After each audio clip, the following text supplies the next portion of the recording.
Hi, I'm Kylie Roberts. And I'm Mel Womwell, and we are Shift Unlimited. In this podcast series, we will be doing a deeper dive into many facets of living and leading in this modern world, from founder to scale up, right through to leaders of global established organizations. We will explore how we can be more holistic and authentic as we connect more deeply with ourselves, our relationships with others, and the wider world. Let's begin. Hello, everyone, and welcome to this episode of Shift Unlimited's podcast, where we will be exploring the two concepts of pre-framing and reframing. They are two very powerful tools to have in your toolkit as a transformational leader and or coach. Let's begin with pre-framing, what it is and why it is important, and also how to do it. So firstly, what is pre-framing? A pre-frame is a powerful technique to help you shape how things will go in a conversation.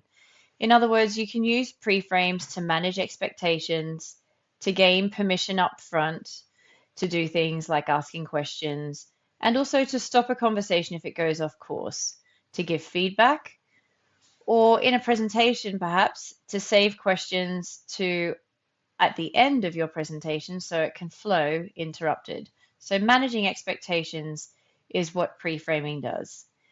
You'll hear people using pre-framing in everyday conversations and especially in business situations, and most people are doing it accidentally rather than with purpose and intention.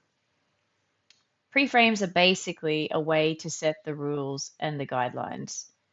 Whoever sets the pre-frame has made up the rules and has set the expectations for the conversation or the meeting. That's why it's so powerful and also important to use. So in a previous podcast, we've talked about the concept of POP, which stands for purpose. So the purpose of this meeting, the O is outcome, and P is process. So how I'd like to propose we run this meeting. So we shared this earlier. That's an example of a pre-frame. So when a meeting organizer sets up a meeting with a POP, they share their intention, set the frame for the meeting. Pre-framing can also take the sting out of conversations and help you to stay in rapport with the person you're conversing with. For example, you can say, "You may or may not agree with me on this," and then share your thoughts, and you've effectively said it's okay if they don't agree. You can talk it through and there doesn't need to be conflict either way. When Kylie and I meet with clients for the first time, we also use pre-framing. We pre-frame that we are likely to ask them lots of questions to avoid us making assumptions about their business and culture. So when we do ask questions, they are open and willing to share more information. And in coaching, if you're doing formal coaching, coaching is a pre-framing contracting. The contracting part of coaching is a pre-framing process where you agree the rules of engagement for how you'll work together. It gives you a chance to talk about things like moving or cancelling sessions and the repercussions of these, which set the scene. And it's so much easier to have conversations like that before they happen rather than when they happen, which is when it can be quite awkward and you can break rapport. We recommend leaders set up rules of engagement when they start working with a new team or even a new team member joins, because it sets expectations and avoids miscommunication and conflict within the team. When we make the rules of engagement explicit, it makes it easier for people to all align behind these, rather than each person having their own set of rules internally, in their own minds. That means that they're all likely to be different and can create clash and conflict. If you're short on time, you can pre-frame this by saying up front, "I only have 10 minutes today. Is that going to be enough? Or should we reschedule for a longer time slot?" So essentially, when we're using pre-framing, conversations and meetings are much smoother, and we are much more likely to get a positive outcome for all parties. You might want to press pause on the podcast now to take a moment to think about your important meetings that are upcoming in your diary, in a schedule, and conversations, and where you can use RIDE, so reflect, to inquire, disrupt, and experiment. So using that framework to consider the meetings in your diary and where, how, and why you would use pre-framing in some of these meetings that are coming up and the conversations you've got coming up so that you can have even better outcomes. So if you've got the time and space to do that now, press pause and go ahead and do that now. The second concept of focus for us today is called reframing. This is a powerful conversational change technique that is also incredibly valuable in leadership and coaching. It helps people to overcome internal conflicts that can have a negative impact on their thoughts, mood, behavior, and results. We'll also share a reframing concept called perceptual positions, which is a really useful process for helping people with relationship issues. So what do we mean by reframing? Well, reframing enables us to change the meaning of a person's internal representation. What we're doing is taking a negative part of that internal representation that is not empowering the individual and reframing it so it changes the meaning of it. When we change that, the state changes, and this can lead to a change of behavior. The whole basis of reframing is separating the intention, so what the other person might mean, and the behavior that they're exhibiting. So there are two types of reframes. One is a context reframe, and then there's also a meaning reframe. In a context reframe, we take a situation or a behavior in a certain context and we change the context in order to reframe the meaning. For example, it's considered a heat wave here in the UK if the temperatures reach 30 degrees Celsius. But in Death Valley in the USA, that would be considered cool. And if it was 30 degrees Celsius in the Arctic, it would be a global catastrophe. So changing the context, and in this instance, the geography, the location, and it reframes the meaning of the whole scenario. Other things you can do to change the context, to do a context reframe, is to look at time, age, location, like home or work, and also things like stubbornness. So, for instance, stubbornness and independence in a young child can be frustrating, but in a teenager, these qualities could mean that they therefore aren't peer pressured into some bad habits like taking up smoking. Most humor and most professional comedians, most humor is based on a context reframe. So professional comedians really use that.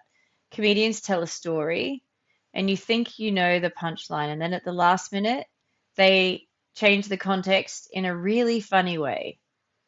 As an example, have a listen to this. So there's a man driving around a corner and a woman drives past coming in the other direction.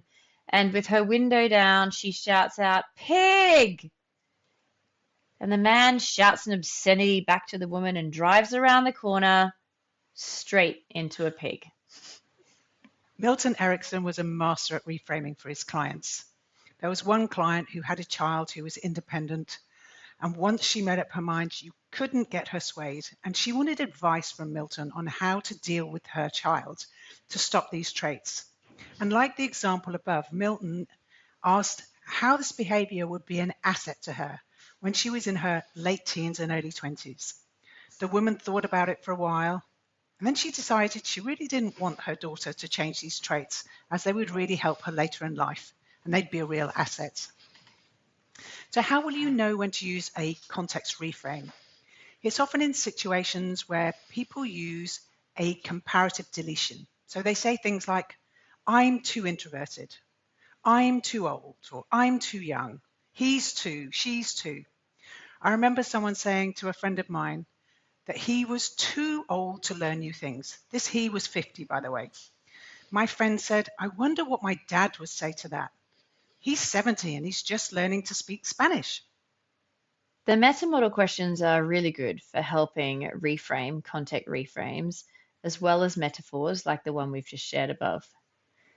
So take a moment now to think about where and when you limit yourself by saying you're too something, too old, too young, too quiet, too inexperienced, too underqualified. And write down some of these limiting statements that you say about yourself. Think about the context that they're in and use a context reframe to reframe it. So you can use things like time, geography, location, age, the context of being work or home, to reframe this for yourself to be more empowering. The second way of reframing that we'll share with you today is a meaning reframe. And this is where you reframe the meaning of something someone has interpreted into a different, more empowering meaning. These are expressed often as complex equivalents. For example, whenever X, I respond Y. You can ask the person, what else could X mean? You can also think of the opposite frame by asking yourself, what hasn't this person noticed in this situation, which if they did, would change the meaning? In the early stages of the COVID pandemic, when countries were just beginning to lock down and people were instructed to stay at home, to work from home, one of the leaders that we were working with and we were coaching messaged to say that they didn't think they had the capacity all the time for a coaching session. They were overwhelmed with the lockdown, fear and stress, and the changes that they were experiencing in terms of how to lead a team virtually was just really overwhelming them. So I honestly believed that because of all of those overwhelming things, that now was the perfect time for a coaching session, to take some time out for my client to lift their head up and to create some thinking space for 90 minutes.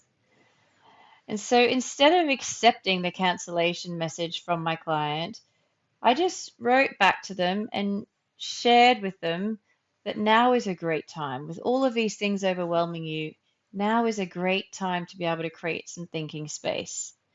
They agreed and the session went ahead. And even to this day, this client will still remember that session as being one full of insight and aha moments because of that reframe. So you can spot the meaning reframes that would be helpful for you by taking a moment now to write down the mantras that you grew up with as a child that made you feel bad then and maybe still make you feel bad now when you say them to yourself. Once you've done this, step back and think about what else could these mean. You can also do this with a colleague, with your team, or with a coachee, if any of those are stuck with a particular situation because the intention and the meaning they've given has meant that they feel stuck and disempowered. I was working with an incredible woman who was on an all-male leadership team. She came out of a leadership meeting and said to me, I'm sure X doesn't like me or respect me. Whenever I say anything in the leadership meeting, he stops, looks at me in a certain way, and then looks away. I replied, I've noticed that he does that too in meetings. I thought when he did that, it meant he was really taking on board what was being said. Oh, she replied, maybe I should just go and check with him and stop making up these assumptions because they're really affecting our relationship. And she did that, and they took the time to explore what was happening in the dynamics, and it really turned out well for both of them. And the team overall was much more effective as well. There's a specific reframing technique which we would like to go through with you on the podcast today, which, as we mentioned earlier, is really great for resolving conflicts in relationships with other people, whether it be communications, things that's being said, or even just the hidden dynamics between you and another person. This reframing practice is called perceptual positions. Mel and I have used it many times when we've been coaching and leading teams to great effect, and have asked for people to do it with us too when we're facing challenges in relationships personally as well. It really works like every single time, and you can also do it individually with yourself too.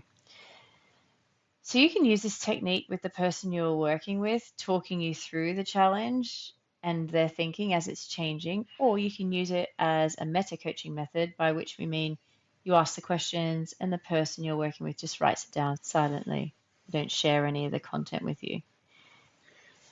This can be helpful if they know that you know the other person, so it could be compromising for you to have more of the details around the dynamic.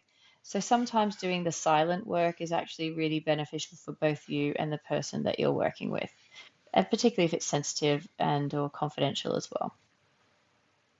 So if you have the time and space, you can do this with us now as we talk through the process.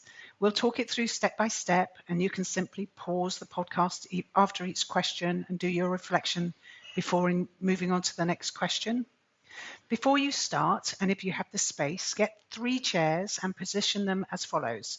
So chair 1 and chair 2 are facing each other, and chair 3 would be over to the side, as it's the fly on the wall kind of observing position where you're looking at the dynamics between person 1 and person 2. If you're watching this on YouTube, you'll be able to see the image that captures all of the questions that we're about to ask. So we start in position 1, which is you reflecting on yourself in your own body, so associated, thinking of your own thoughts about what's going on. Okay, so you would start, as Mel said, in position 1, and you would ask the person to identify the problem scenario or the problem relationship. And it doesn't have to be a problem, just something that's just not quite right, or you would like it to be even better. So often when I'm working with a client, I would say, is there a relationship that you would like to be even better than it is right now? So start by identifying that, and you're in the first person. So you're associated, you're you, and you're in that relationship. You would take your time answering these questions. How are you behaving? How are you feeling? What do you believe about the situation? What's important to you? What is there for you to learn? And having reflected on those questions, how has your perception changed? So then you'd go to the second chair, or if you're doing it in your mind's eye, the second position, and you associate into being the other person. So you're imagining you're them. And you're reflecting on, how are you, the second person, behaving? How might you be feeling? What could you be believing about the situation? What is it that's important to you? And when you've done that reflecting as though you're the other person, so you've considered it from their point of view, then ask yourself the question, what is there for you to learn now you've viewed it from their perspective? And as a result of that, how might your perception of the situation have shifted and changed? And then to the third position, which is a fly on the wall, observing the two parties that are in relationship with each other. And as you are distanced, looking at the two people in their dynamic, in that relationship, how are they each behaving? How are they each feeling? What beliefs do they each appear to be using? What's important to each of them? And then as you've reflected on them, coming back into the first position, what is there for you to learn and how has your perception changed? So then you can take all those new learnings and that new perception and do what we call a future test. So you can reflect on, when and if that situation happens again, how might you approach it differently this time, knowing what you know and having had a different perception of the situation, having thought about it from different points of view. I can remember doing this process with a client in the Barbican Centre in London.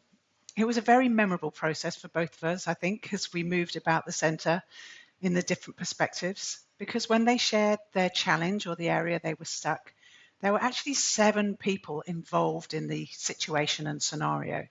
So as a result, we moved around in these 7 different people scenarios and the person themselves.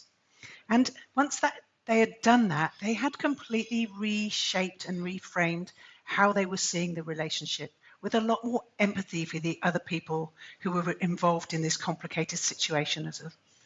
And as a result, They were much more compassionate and much more thoughtful in the conversations they had with these people over the remainder of the situation working its way out. And he reflected after that, he got so much better a result, and the relationships had been preserved rather than damaged, despite how difficult the situation was they were working through.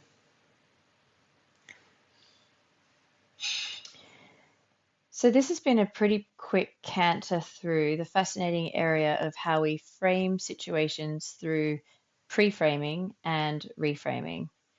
And reframing is really at the heart of all of the NLP practices that we're sharing with you in this channel. And if you are on our program, all of the NLP practices on our program are reframing. And that's why it's so useful to have this understanding of reframing up your sleeve, both when you're coaching and also leading in this changeable world that we're living in today. In our experience, people can have seismic shifts in their thinking with a simple reframe. Aha moments, light bulb moments, insights that stay with the person for a long time are the result of a context or a meaning reframe.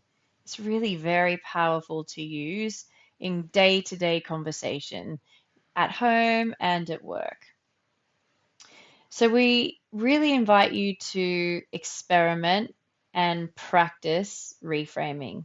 You might even need to have a second listen to the podcast to get your head around complex context and meaning reframes. They're really well worth a practice. We hope you've really enjoyed the content and the listening in today's episode. We look forward to having you with us on our next conversation super soon. And click to subscribe to our channel. Also, you can come over and see us on Instagram at shift_unlimited, where we post regular content over there as well, all related to living and leading in this modern and progressive world.